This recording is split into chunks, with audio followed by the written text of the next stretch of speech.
years back, have you imagined that you control your car with one API or your smartwatch?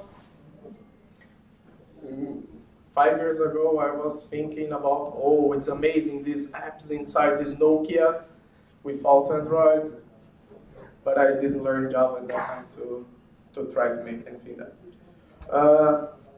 Well, and it's when look into this complexity that we are dealing right now and for the future to a lot of new front ends to deliver these APIs. One powerful tool that we can use in our favor is GraphQL. We have a lot of GraphQL users around the world. This is just a small set of those. We also have one Polish company using it. So come on, guys. If you didn't take a look, it's right now it's time. Last year, most part of these companies adopted GraphQL last year. One of my inspirations last year to start using it was GitHub. When they released their first version of their GraphQL API public, and it gives me a lot of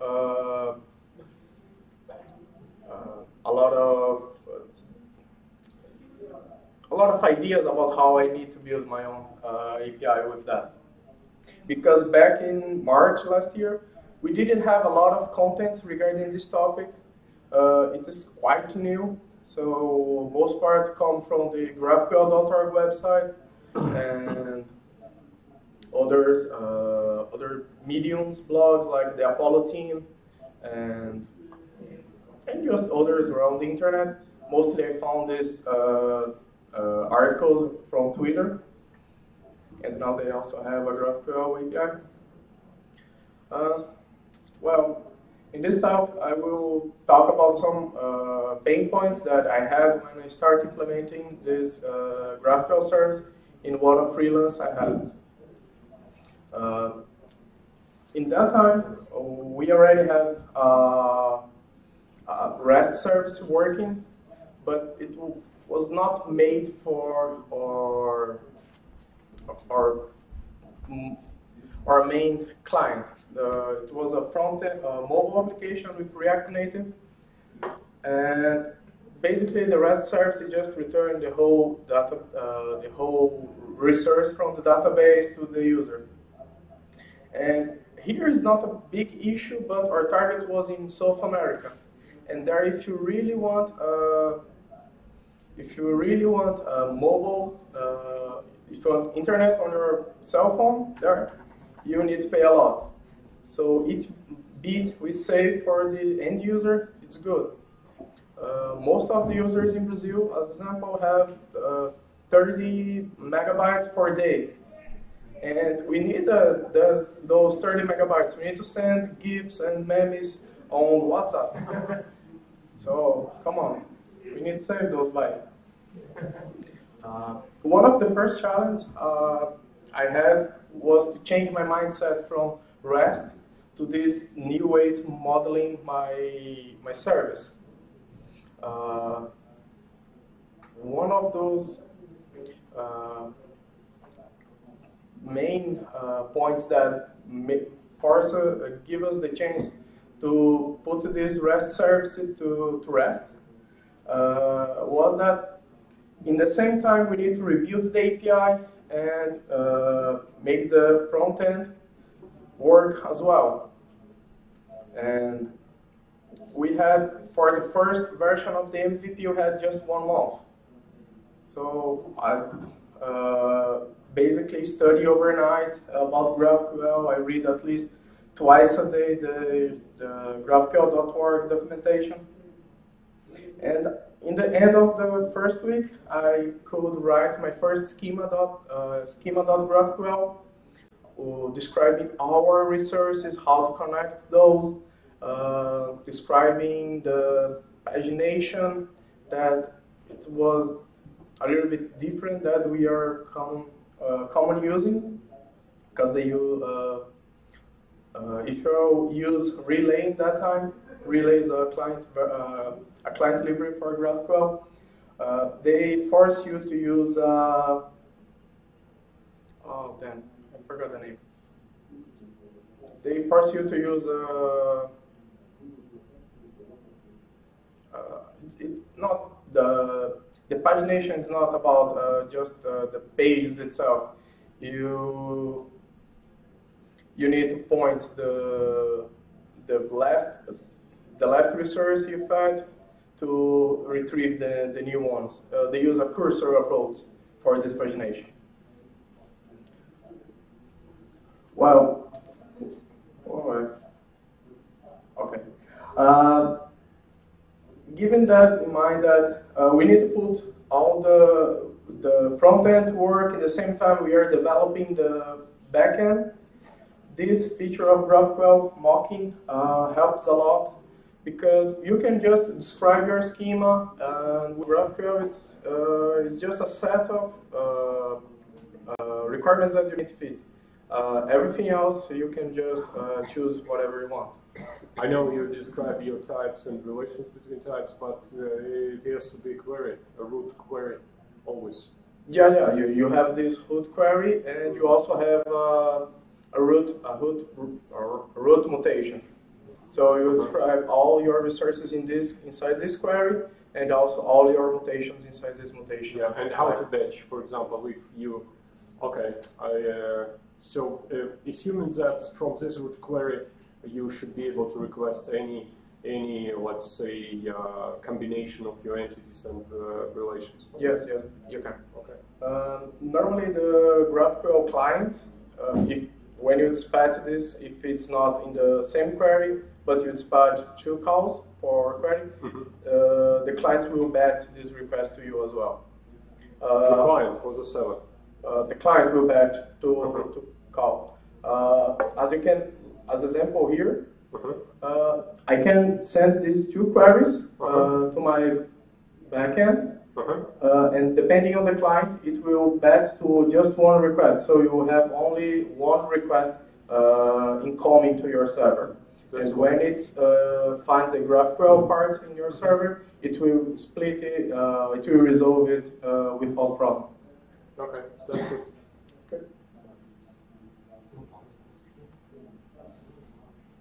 Okay.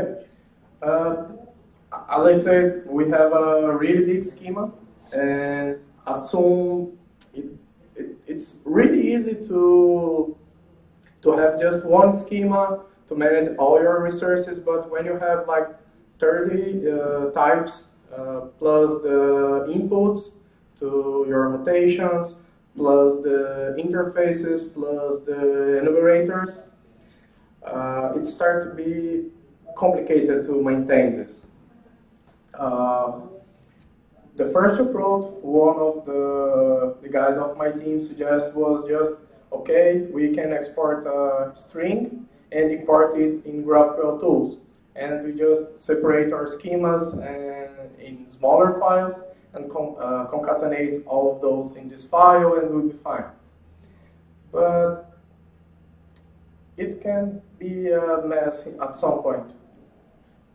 One of the approaches that we chose in the end was using this library, merge GraphQL schemas, that you can define your GraphQL files in a smaller part, only regarding your resource and things correlated, and import it inside your resource path.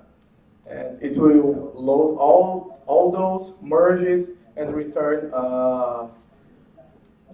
just 1 schema for you. And you can use this to import to your GraphQL server initialization.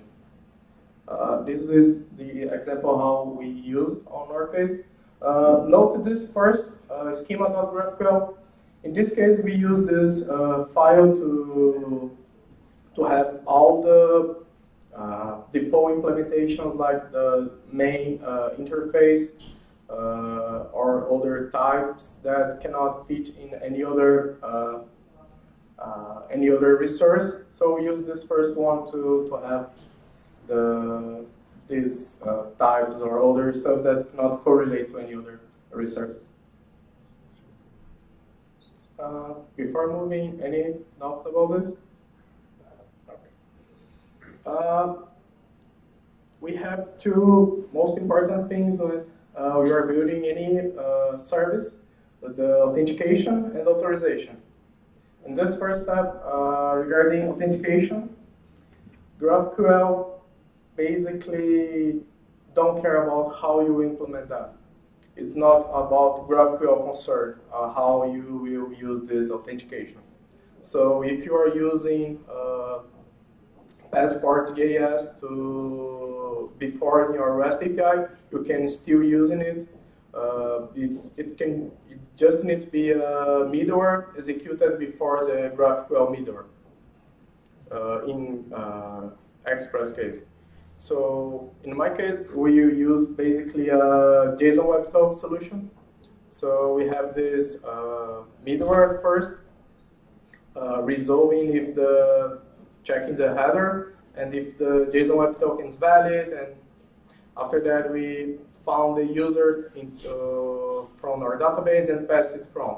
So we don't need to query it again when you are fetching some resources that require the user itself as the owner of any resource. The other part is authorization. I found last week an article from the guy from GraphQL. By the way, it's a really cool company if you need some GraphQL service, backend as a service. And they introduce a way to use these authorizations as directives in GraphQL. So you can specify how, in field level, the role or the authorization way you are using to define the access for that field or that specific type or any other. In the case I'm working, we just saw this solution after. These directives are still a gray area inside GraphQL. In the official documentation, they say, oh, okay, we have this, but not go too far with these directives. But it's a really good solution, I think. But in our case, we decided to move in a different way. As this authorization is not from the GraphQL concern, like in the authentication, we just decide to put into in our business layer to define how it should be. And using this access control package, we can define in a way our resources and the actions that you can active with that. We also have this, using this library, we have the same granularity to define if the user can update any fields. I don't know if it's too small to see, but right here we have an example about the user cannot update. If the user is in the grower type, the user cannot update is professional from a cup. You can, and in this case, you can also extend any other groups you have created, and in the end, just return the access control that you implement and you describe. Here we have also an example about how I decide if the user have this,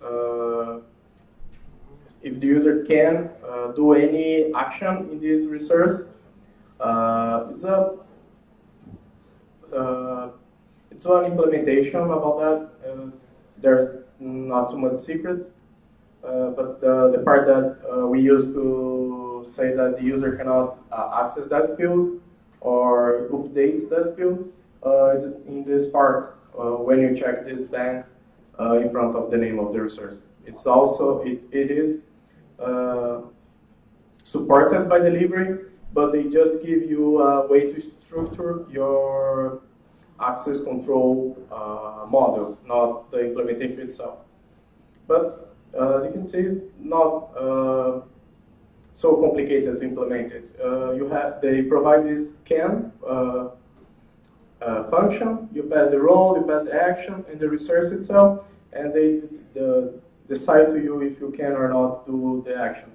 This part is just regarding that for the field granularity.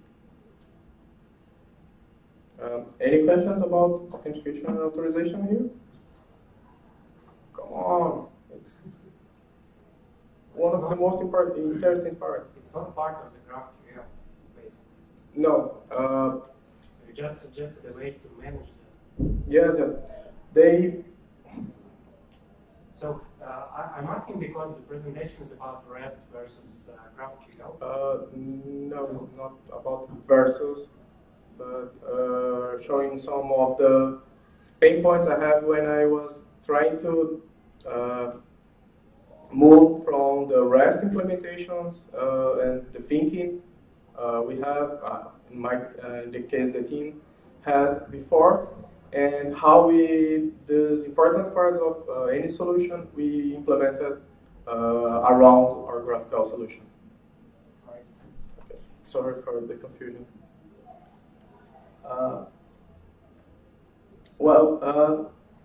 Another part of this is regarding file upload. It's quite interesting because also GraphQL don't provide you any default way to do this. In a REST application, normally use this multi-part form data to have these file uploads, but in GraphQL you don't have this multi-part form data option to, at least not by default, to use this file upload. In this few weeks ago, I found a library to use instead of our current solution for this case, but it was not the solution itself. It's okay. A lot of people are using it, but it's not so mature to put in production, in my opinion. But basically, they use a middleware before the GraphQL stuff to prepare the file, and after that, pass it to the GraphQL with all the informations that your service need to move with the upload. In our case, we use base64 to pass just a string inside of our type. Here we have an example of how we define this file type and the input to make the upload itself. As you can see, we use this data and with a string, so we pass this base64. But it's not a really good solution in our case, because our target market have more low-level cell phones, and using React Native to transform the file in base64 can make some troubles to convert this file in these phones without good process power. But we are trying to figure out how to improve this solution. Right now it's working, but in some cases it's really slow. Why don't you create another endpoint? That's one of the points we was discussing last week. But first you upload file there, you get ID, and then provide ID here. Yeah, you can use the same server with the custom middleware. It's still express and execute. Yeah, we can just expose another endpoint for base64 double your content. Yeah, but in normally for mobile developers, it's one. At least with the developers I have talked in Brazil, they really like this base64 because it's easy to implement on their sites. Yeah, humans are lazy. Yeah. Especially mobile developers. Yeah, in that time that we are discussing it, we spent a long hour discussing, oh, come on, why you're using base 64? You don't have any control over it.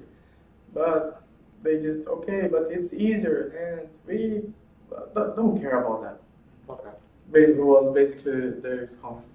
But in this case, to not go out of GraphQL, we decided to move in this way as well because it was easy in that time, and the deadline was short.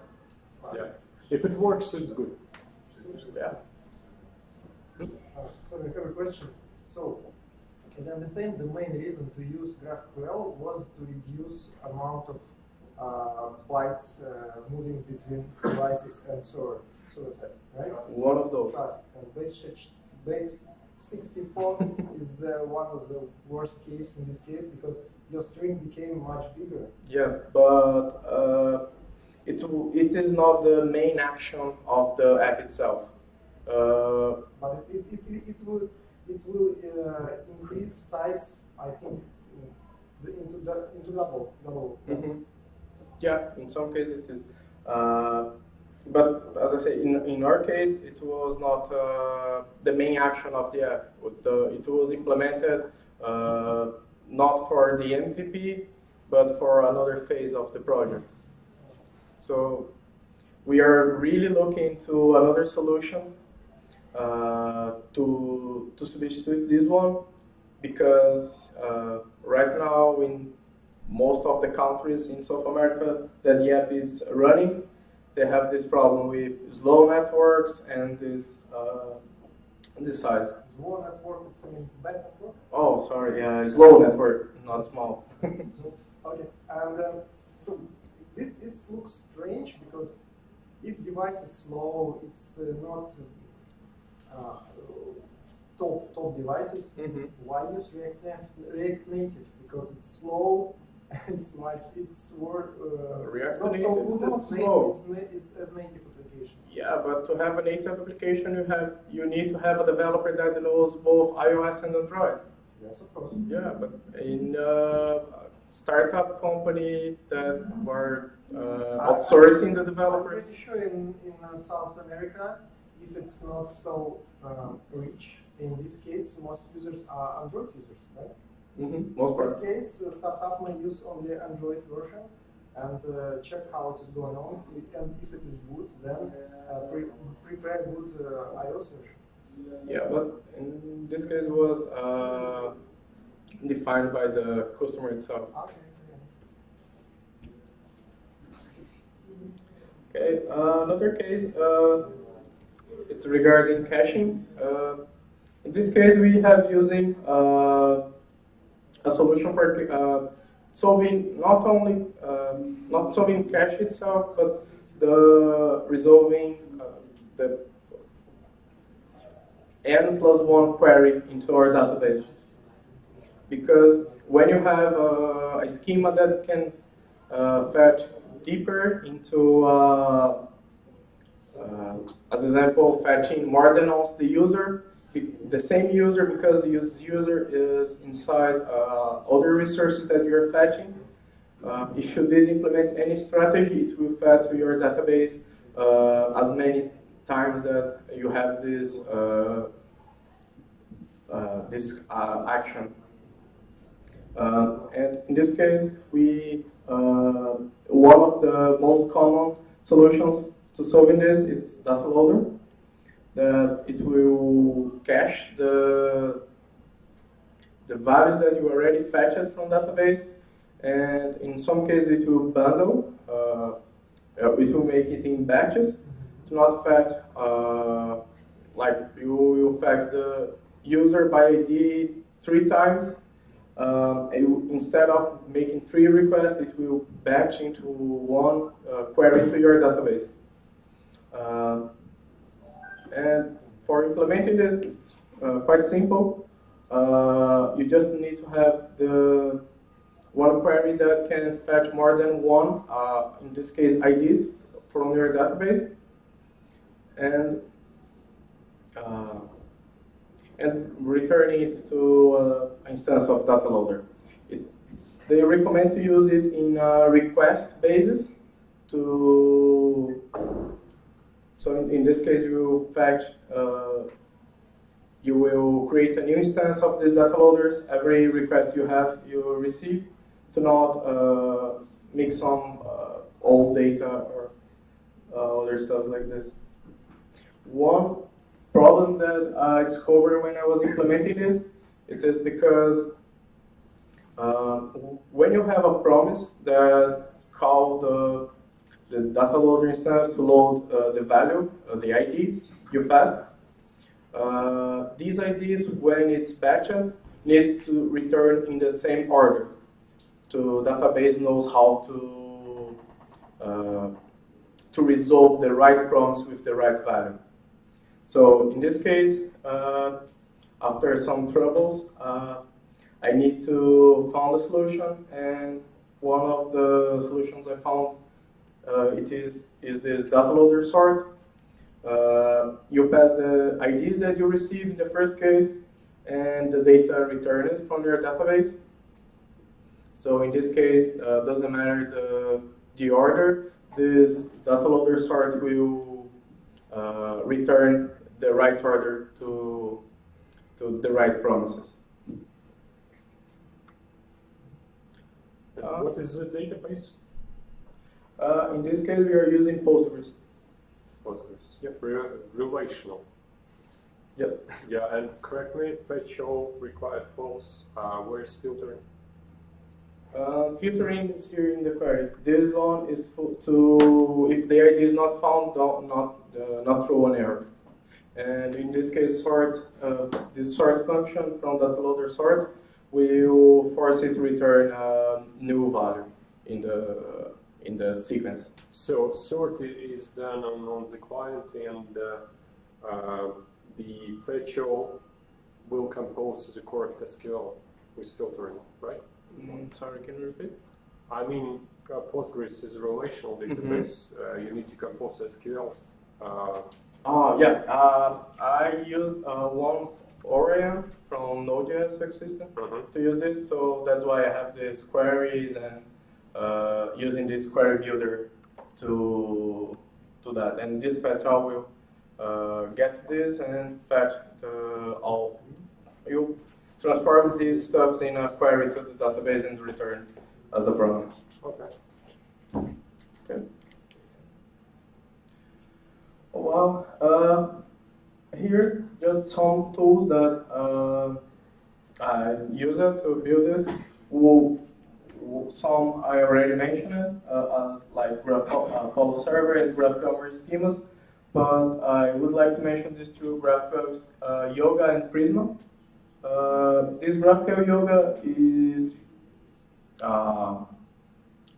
one of the fastest way to start this GraphQL server, because you just need to care about your schema and pass it to GraphQL Yoga, and it will bootstrap the project to you with just 2 lines of code, basically. And this Prisma is one new tool that converts any SQL database. Right now they support NoSQL as well, databases in GraphQL Ready API. So you just need to import your database in their DSL, and and after starting it, it will provide you a GraphQL server with that. So it's in my opinion, it's the easiest way to just map in your database and put it to run. What's about pagination? We will not see this in this presentation. Okay. But I have time to mention.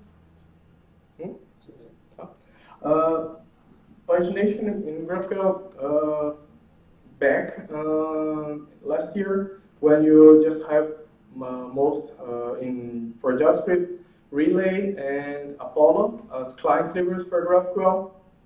Relay was more strict about how you need to build your GraphQL server, and they required you to have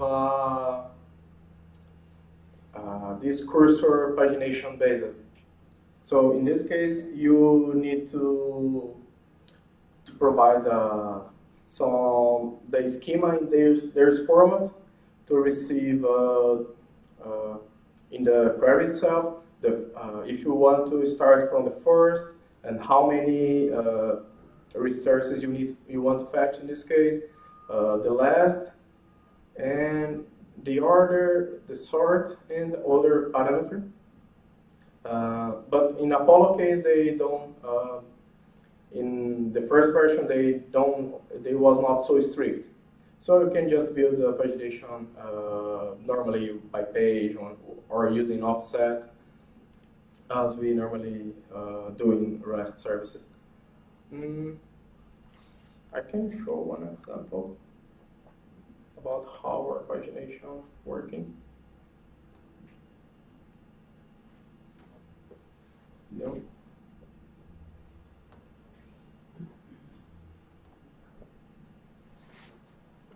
What's the URL?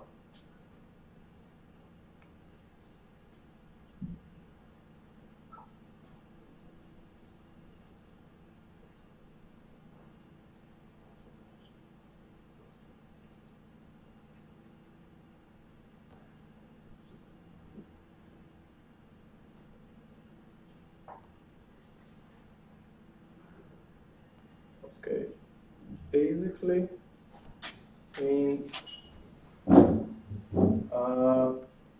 to implement this, we have these types, connections and edge. And when you request a query to list your resources, maybe Zoom will be better. Yeah. You pass a cursor. It's one string. In our case, we just have the ID and the sort parameter in a base 64 stuff. GitHub also implement the same thing. So the server will know where to start and how to build the next one if you pass this cursor. And it returns the node of the resource itself. Here the connection. You have the edges, the nodes, some page information, and the total count of the resources that you have. In this case, I think it is. So basically, to do pagination, you need to have 3 entities and 2 interfaces. Yep. In this case, yes. So 2 simple parameters in REST becomes 5 or 6 entities in But in your use, depends on your use case. As example, this pagination was suggested by Facebook because when you are in a feed, as example in Facebook, if you use the default pagination with page like offset and size, you can miss some posts when you're scrolling and having the next page. But with this cursor based, when you pass this cursor, you will know exactly where you stop and how you fed the previous data. So when you pass this information, they will have they can continue that list without losing this information when you change the page, as an example. Okay, so you provide this cursor, which is basically ID of the last item you requested. Yeah, and the size, the limit. No, not the limit. The sort key, as example, created that or updated that. The sort key. Yeah. And the size of the page. The size of the page you decide in this query. Yeah, in the query you can decide. Where's the interface? Oh, it's also you have this order to decide the order you want to fetch. Where's this? Oh, here. Okay, I understand. Yeah. You pass this you pass the parameter in the query, first or last. And here you have comment implements node, and the node. Do you have ID in node right now? implements node, and you have ID in comment, and probably in the node as an interface you also have ID. No? This implements. It's not saying that you don't need to implement the methods you have, the properties that you have in Node, but the type itself should have these properties. Yeah. Again, okay.